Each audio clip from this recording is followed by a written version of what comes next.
also the skyline, and up in the middle of the island is Midtown, where the city crews started at the lower end. Where all the towers of those gates go to the center stage is in the center. They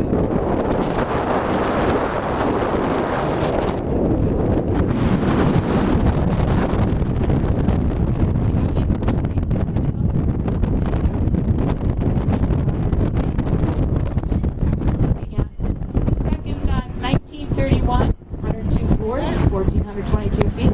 That was tall. They also built it with the future in mind, 73 high-speed elevators. Using many of them now. The empty state building, we suffered through economic troubled times with the Depression. It's full today, it's a great office building. However, it's the place for the view. It's the icon. Movies from King Kong to Sleepers in Seattle is at the Empire State Building.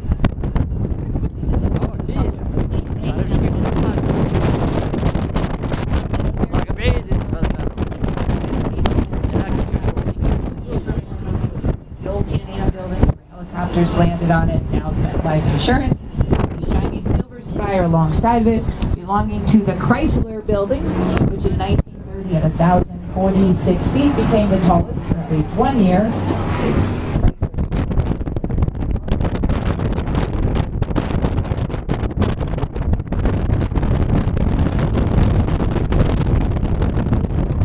A river that flows 315 miles.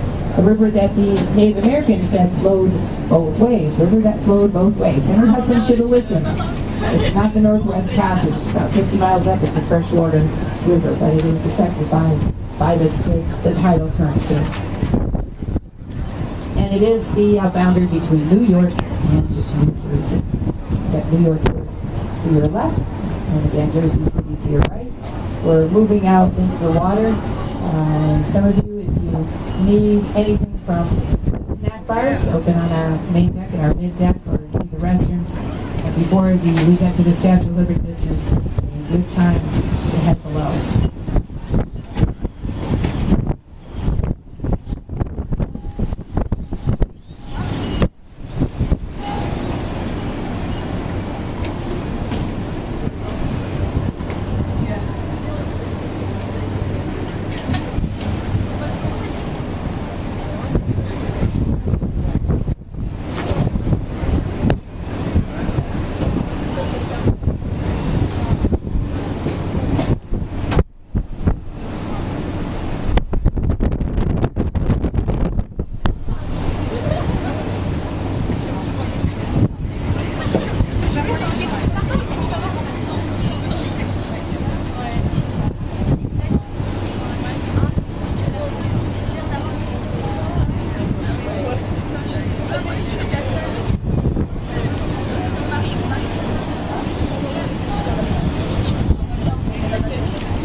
In the grassy area on the New Jersey side, on the right, if you look close, you can see two long cement walls.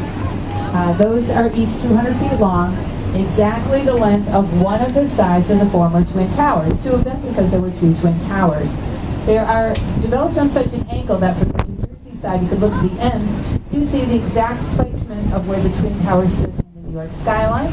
If you walk between them, you'll read on the interior walls the names of just over 700 people from the state of New Jersey alone who died on 2001. And then the old building there is the New Jersey Central Railroad Terminal, built back in 1889 when the trains were entering their golden age. Where it was in 1869, the same year, we started the construction of the Brooklyn Bridge. And here in America, we finished the Transcontinental Railroad. And now trains were crisscrossing the country. People were coming here to get jobs, not only working the railroads, but many other companies. And coming from other parts of the world, they would buy tickets and board the trains headed to the western frontier as we were entering the great age of immigration. And during that period, 2 out of 3 of the people who came to America through New York headed to the western frontier. It's amazing, these people not even speaking the language, knowing so little about the country, so brave and bold in character to take that giant leap forward. And you think of the people today, what people are still doing in that quest for freedom. The building today is pretty quiet. Turns the century, over 250 trains departing on a daily basis, so it was really jumping. And to get there for the people from New York, it was a ferry ride only, because we didn't have tunnels for the trains back then, or bridges. We also had barges with tracks in them floating the railroad cars back and forth, so it was a very, very different scene. Today, it's quiet. It's a historic landmark and a park called Liberty State Park. Right, Ellis Island is quiet today too, because immigration is done entirely different than it was back then. Back then you boarded a ship and arrived in this country. You hoped against hope that when you landed on Ellis Island, you'd pass the physical exam and mental exam and be allowed to stay. And this is where your fate was determined. It was not a place that people wanted to go. It was a place they had to go. And not everybody made it through. 2% were sent back. Look at the records. Really, by far and away, the majority of them, diagnosis of contagious disease. You have to think of how limited the medical field was back then. At the top of the list, tuberculosis.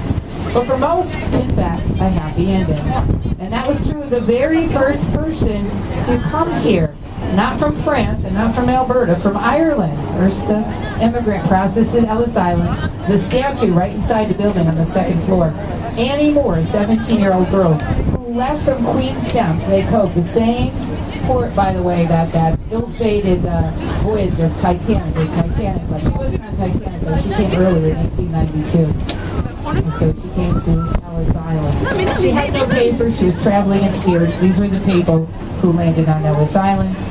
Annie climbed the stairs to the second floor of the Great Hall, the registry room there, to go through her test, testing out okay at the far end of the room there, getting her name entered into the book, and going down the stairs of separation with her green card, whereas in the movie hits you see reunited with kissing posts and others, the stairs of separation from those who were deported. There was Ellis Island. Well, how about the people who did arrive here a few days after Titanic sunk on Carpathia? They docked up on the Hudson River. Behind it, you see light green building appear with the net. Here with the net is where Titanic should have docked, and right next to it where Carpathia brought in the survivors. And these people did not come to Ellis Island. After what they were put through already, they were all processed right aboard Carpathia. The shiny wall out back of the trees there at Ellis Island, that's the Immigrant Wall of Honor. The 12 million who passed through. Today, some of the family members are donating $100 for the continued redevelopment and restoration of Ellis Island. And with that, their ancestors' names are attached to the Immigrant Wall of Honor, which is over 700,000 now and growing all the time. Now, while the people landing at Ellis Island, of course, were very fearful of what waited for them there, they were overjoyed that their voyage was coming to an end. They were here in America. And just like all of you, they were thrilled to get out on the top decks, out on the railings, breathe the fresh air, and take a look at what this new country looked like. And most of all, to see this colossal statue. Which you think back then, everybody's living at ground level. This was huge. And it was here thanks to our friends in France who helped us win our fight for independence. Thank you very much. They went back and had their own revolution. Donating the money for this statue. The French sculptor Bartholdi to make it out of copper brought down from Norway. And then because of the size of it, dismantling it, packing away 214